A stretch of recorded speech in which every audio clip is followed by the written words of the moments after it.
செம்ம ஒரு வியூ பாயிண்ட்டுங்க. இங்கே பாருங்களேன்.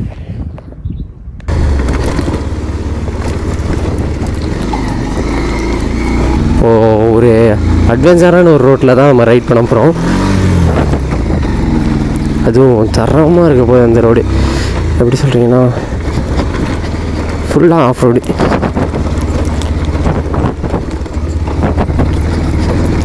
ஆமாம், செம்மையாக இருக்குல்ல. ஏங்க ரோடு வேறு மாதிரி இருக்குங்க. ஆஃப் ரோட்டில் ரைட் பண்ணுறது ஒரு சந்தோஷம் தான் இல்லை?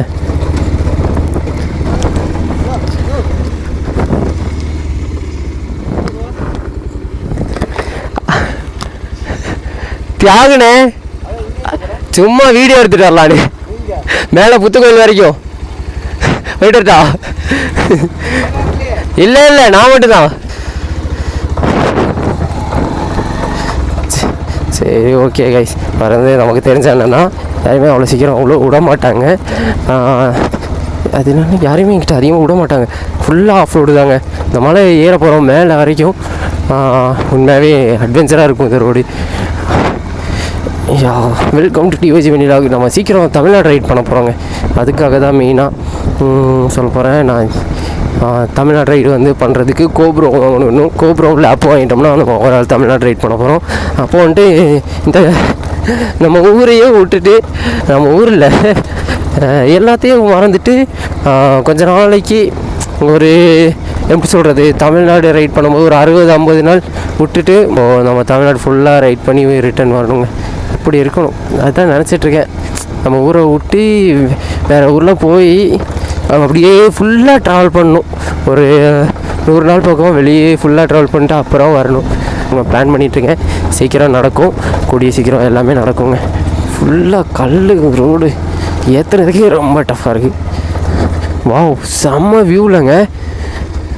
இப்போ பாருங்கள், இங்கேருந்து பார்த்தா இந்த ஏரியா ஃபுல்லாக தெரியுதுங்க வேற மாதிரி. இப்போ பாருங்கள் எத்தனை மலை இருக்குன்னு. தமிழ்நாடோட நீலகிரி ஹில்ஸ்னால் இதுதான் நீலகிரி ஹில்ஸு. செம்ம ஒரு வியூ பாயிண்ட்டுங்க. இங்கே பாருங்களேன். பாருங்கள் ஃபுல்லாக அப்படியே அந்த மேகம் கருப்பாக இருக்குது. அதுக்கப்புறம் ஃபுல்லாக க்ரீனிஷாக இருக்குது. அந்த மலையெல்லாம் பிளராகி சூப்பராக இருக்குங்க. உண்மையாகவே வேறு மாதிரி இருக்குது. செம்ம ஒரு வியூ பாயிண்ட்டு. இங்கிட்டு பார்த்தோம்னா இங்கிட்டு ஒரு ஹை ரிட்ஜி ஹில்ஸு, இந்த நீலகிரியில் ரொம்ப ஹையில் உள்ள ஒரு மலை தெரியுது வேற மாதிரி. செம்மங்க. நீலகிரி ஹில்ஸுன்னா சும்மாவா, உண்மையாகவே செம்மங்க. ஆனால் இப்போ பாருங்கள், கரெக்டாக ஒரு 3 o'clock இருக்கும். இந்த டைமில் என்ன வெயில் அடிக்கும் நம்ம பிளைன்ஸ்லாம். ஆனால் அந்த நீலகிரி ஹில்ஸில் இப்போ சில்லுன்னு இருக்குங்க. இந்த மாதிரி இடத்துக்கெல்லாம் நம்ம ரைட் பண்ணும்போது ரொம்ப சந்தோஷமாக இருக்கும். தனிமையாக பாருங்கள், யாருமே இல்லை. நானும் என்னோடய லைஃப் பார்ட்னர் மட்டும்தான். எங்கே போனாலுமே நானும் இவனு மட்டும்தான் அதிகமாக ரைட் பண்ணுறது. தனிமையாக ரைட் பண்ணும்போது தான் நம்ம ஒவ்வொன்றுமே ஃபுல் அண்ட் ஃபுல் எக்ஸ்ப்ளோர் பண்ணுவோம். அதை வந்து அனுபவித்து சந்தோஷமாக கொண்டு போவோம். அதுக்கு இந்த மாதிரி தனியாக ரைட் பண்ணால் மட்டும்தான் முடியும். இப்போ பாருங்கள், இவ்வளோ பெரிய அழகான இயற்கை காட்சி. இந்த அழகான இடத்துல தனியாக வந்து இப்படி இருந்து பார்க்கும்போது இது எவ்வளோ சந்தோஷமாக இருக்குது. ஓகே பாருங்கள், அங்கே ஒரு ஃபேக்ட்ரி தெரியுது. உங்களுக்கு தெரியுதா? கரெக்டாக இந்த இடத்துல ஒரு ஃபேக்ட்ரி இருக்குங்க. சும்மனோமா இதான் பாருங்கள், டீ ஃபேக்ட்ரி. இது செம்ம. இங்கேருந்து பார்த்தாலும் அந்த டீ ஃபேக்ட்ரி எவ்வளோ லாங்கில் இருக்குது. எனக்கு தெரிஞ்சு கிட்டத்தட்ட ஒரு 5 கிலோமீட்டரு தாண்டி சரி இருக்கும். 5 கிலோமீட்டருக்கு மேலே 6 கிலோமீட்டர் சரி கன்ஃபார்ம் இருக்கும்னு நினைக்கிறேன். ஏன்னா அவ்வளோ லாங்கில் இருக்குது. ஆனால் இங்கேருந்து தெரியுதுங்க. ஏன்னா நம்ம இருக்கிறது ஒரு ஹை ப்ளேஸில் தான் இருக்கும். மறுபடியும் நான் இந்த வழியில் தான் போகணும். இந்த வழியில் போயிட்டு டேரெக்டாக அது மேலே மலை ஏறி ஃபுல்லாக சுற்றி பார்க்கலாம் எப்படி இருக்குன்னு. டீ தோட்டத்துக்குள்ளே ரைட் பண்ணுறது இன்னும் கொஞ்சம் சந்தோஷமாக தான் இருக்குது. ஒரு புது அனுபவமாக இருக்குது. நம்ம டீ தோட்டத்துக்குள்ளே அதுவும் அட்வென்ச்சராக ஆஃப் ரோடில் ரைட் பண்ணிகிட்ருக்கோம். பாருங்கள் இந்த மலை எவ்வளோ வியூன்னு. இந்த மலையோட அடிவாரமே இதான்னு நினைக்கிறேங்க. ஆமாங்க, பாருங்கள் இந்த மலை இவ்வளோ பெரிய மலை ஸ்ட்ரெயிட்டாக கீழே இறங்குது. கீழே இறங்கி அடுத்து இந்த மலை தான் ஸ்டார்ட் ஆகுது ஃபஸ்ட்டாகவே.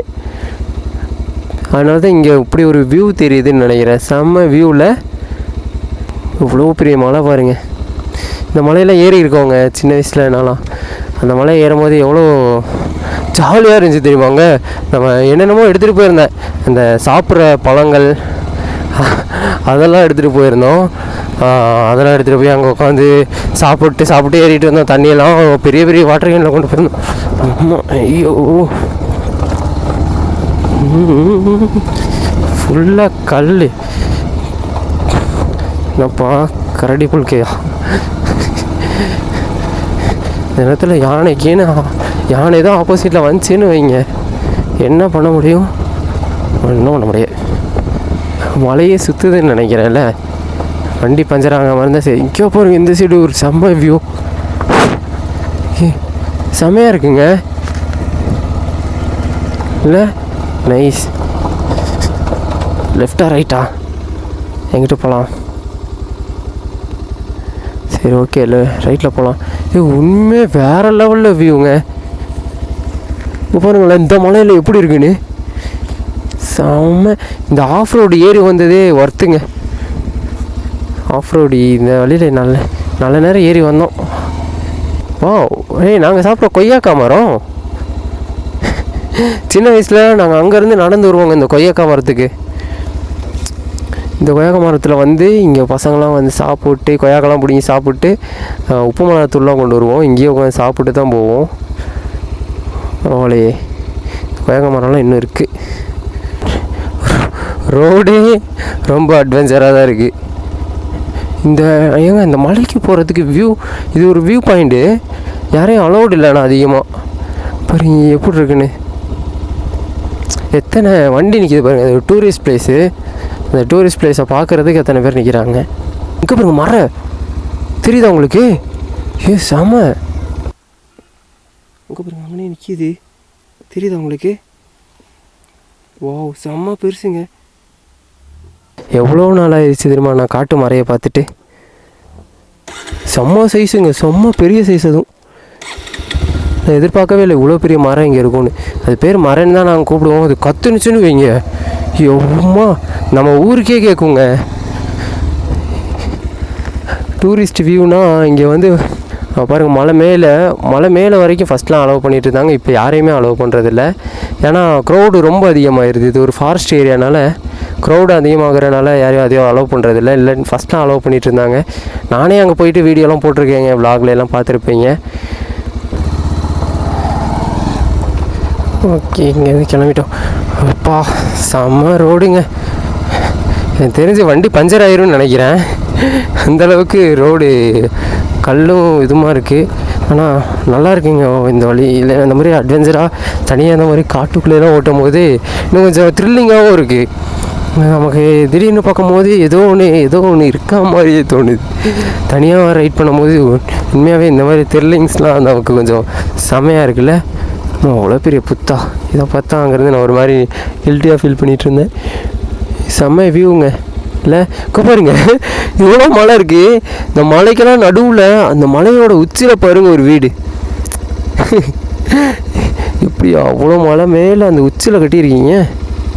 ஒரு ஃபாரஸ்ட் ஏரி ரூமாக கூட இருக்கலாம் மேபி. பாருங்க இவ்வளோ மலை, இந்த மலைக்குள்ளே ஒரு ஏரியாவே இருக்குது, தெரியுதா? செம்மல. இந்த அவங்களுக்கெல்லாம் எவ்வளோ ஃபீலிங்ஸ், எவ்வளோ எக்ஸ்ப்ளோரிங்காக இருக்கும்ல.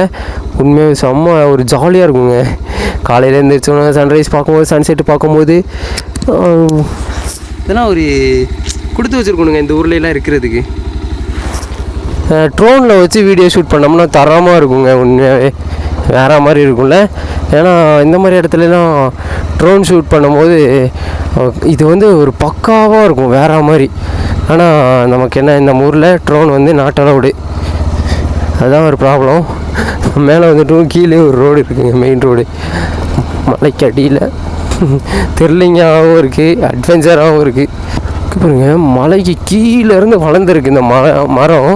ஆனால் இந்த மலை நம்ம ஹைட்டு அளவுக்கு வந்திருக்குங்க. இந்த மரம் தெரியுது, அந்த மரம் கீழேருந்து வளர்ந்துருக்கு. இந்த மலையோட ஹைட் அளவுக்கு வளர்ந்துருக்குங்க நம்ம இருக்கிற அளவுக்கு. அப்போ எந்த அளவுக்கு இந்த மரம் எத்தனை வருஷம் பழமையானதாக இருக்கும்.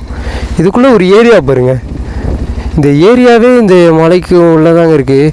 ஒரு 4-5 ஊர் தான், 4-5 மலைக்கு நடுவில் சென்ட்ரில் ஒரு ஏரியா இருக்குது. அந்த ஏரியா மக்களும் இருக்காங்க. இந்த ஊரோட கோவிலுங்க. இந்த ஏரியா மக்கள் இருக்காங்களே, இந்த இவங்களுக்கெல்லாம் சேர்த்து வச்ச கோவில் தான் இந்த கோவில். இந்த மாதிரி தான் நீலகிரி மக்கள்ஸ் அவங்க பீப்புள்ஸ்லாம் ஒன்றா இருப்பாங்க எப்போயுமே. ஏன்னா இங்கே இத்தனை மக்கள் வாழ்கிறாங்கன்னா இந்த மக்களுக்குன்னு தனிப்பட்ட ஒரு கோவில் இருக்கும். அந்த கோவிலில் தான் இந்த ஊருக்காரங்களாம் வருஷத்துக்கு ஒரு டைம் வந்து செலப்ரேட் பண்ணுறது அது எல்லாமே. அதுதாங்க அந்த அதுதான் ஒரு கோவில். என்னதான் இருந்தாலும் ஊரை விட்டு ஊரை போய் வாழ்கிறதெல்லாம் ஒரு எப்படி சொல்கிறது, ஒரு நமக்கு ஒரு செட் ஆகாதுங்க. இப்போது கொஞ்சம் நாளைக்கு இந்த ஊர்லேயே நம்ம பிறந்து இந்த ஊர்லேயே வளர்ந்து ஒரு சந்தோஷமாக இருந்துட்டு இப்போது இந்த ஊரை விட்டுட்டு வேறு ஊரில் போய் நம்ம செட்டில் ஆகுறோங்கிறது ஏன்னா என்னை பொறுத்த வரைக்கும் ஒரு பிடிக்காத ஒரு விஷயங்க. ஏன்னா நம்ம வந்துட்டு இதே ஊரில் பிறந்திருப்போம், இதே ஊரில் வளர்ந்துருப்போம். எதாக இருந்தாலுமே நமக்கு இந்த ஊர் தான், ஓகேங்களா? எல்லாமே இந்த ஊர் தான் நமக்கு. ஆனால் இந்த இதெல்லாம் விட்டுட்டு நம்ம வேறு ஊரில் போய் இந்த ஊர்லேருந்து வளர்ந்து வேறு ஊரில் போய் சம்பாதிச்சது வேணால் அந்த வேறு ஊரில் இறக்கலாங்க. ஆனால் நம்ம சொந்த ஊரை விட்டுட்டு வேறு ஊரில் போய் செட்டில் ஆகுறங்கிறது சம்பாதிக்க போன இடம் தான் அந்த இடம். அதுக்கு நான் அங்கேயே இருந்துடக்கூடாது. நம்ம வந்து சம்பாதிச்சு நம்ம ஊரில் வந்து செட்டில் ஆகி இந்த ஊரில் பிறந்து இந்த ஊர்லேயே அப்படி வளர்ந்து இங்கேயே செட்டில் ஆகி சந்தோஷமாக இருக்கோங்கிறது தானே ஒரு நமக்கும் சந்தோஷம், நம்ம ஊருக்காரங்களுக்கும் ஒரு இது. அது மட்டும் இல்லைங்க, இந்த ஊரில் இருக்கிறது எப்படி சொல்கிறது, ஒரு சொர்க்கங்க. நீலகிரியை பொறுத்த வரைக்கும் இந்த ஊர் ஒரு சொர்க்கம். ஏன்னா இத்தனை மலைக்கு நடுவில் பார்த்தவங்களுக்கே தெரிஞ்சிருக்கும், இத்தனை மலைக்கு நடுவில் இயற்கை சூழலில் சந்தோஷமாக வாழ்கிறது இந்த ஒரு ஊர் மட்டும்தாங்க. தமிழ்நாடை பொறுத்த வரைக்கும் இயற்கையில் எல்லா கிளைமேட்டும் இங்கே இருக்கும். வெயில், மழை, குளிர், பனி எல்லாமே இருக்கும். அப்படிங்கப்பமான ரோடு ரொம்ப டேஞ்சர் தான். எங்கள் குதிரையில் போகிற மாதிரி குதிச்சு அப்படியே போயிட்டுருக்கு. ஐயோ, ஒரு ஆஃப் ரோடுனா இப்படிலாம் தான் அங்கே இருக்கணும். இதை விட பெரிய ஆஃப் ரோடெலாம் இருக்குது, பட் இது ஒரு ஆஃப் ரோடு தான். இதே செமையாக இருக்குது. டயர் பஞ்சரை தான் ஆயிரப்போகுது. இந்த மாதிரி அட்வென்ச்சரர் ரோடு, த்ரில்லிங்கான ரோட்லலாம் நீங்கள் கண்டிப்பாக வண்டி ஓட்டுங்க எப்போயுமே. ஏன்னா நம்ம என்ன தான் பைக்கர்ஸாக இருந்தாலும் ரைடர்ஸாக இருந்தாலுமே இந்த மாதிரி இடத்துக்குலாம் போயிட்டு வரும்போது தான் நமக்கு கொஞ்சம் ஒரு த்ரில்லிங்காகவும் அட்வென்ச்சராகவும் மனதுக்கு நிம்மதியாகவும் ஹாப்பியாகவும் சந்தோஷமாக இருக்கும். ஏன்னா இந்த மாதிரி இடத்துக்குலாம் எப்போயுமே ரைட் பண்ணும்போது தான் கொஞ்சம் நல்லாயிருக்கும். தனியாக ரைட் பண்ணுங்கள், அதுவும் தனியாக ரைட் பண்ணும்போது இன்னும் கொஞ்சம் கூட ஹாப்பினஸ். இந்த ஆஃப் ரோடை ஃபுல்லாக சுற்றி பார்த்து முடித்து த்ரில்லிங்காகவும் அட்வென்ச்சராகவும் இருந்துச்சு. அடுத்த ஒரு விலாகில் போகலாம். அது வரைக்கும் உங்களிடம் விடைபெறுவது நான் உங்கள் TVG. Thank you so much, love you lots. தொடர்ந்து பாருங்கள், தொடர்ந்து வீடியோ பார்த்துட்டே இருங்க. நான் இந்த மாதிரி த்ரில்லிங்காக ஒரு அட்வென்ச்சராகவும் விலாகு எப்போயுமே எக்ஸ்ப்ளோர் பண்ணி போட்டுகிட்டே இருப்பேன். தொடர்ந்து கீப் சப்போர்ட் பண்ணுங்கள். அது மட்டும் இல்லாமல் சப்ஸ்கிரைப் பண்ணி பெல் ஐக்கன் ஆலில் போட்டுங்க. Thank you so மச்ங்க.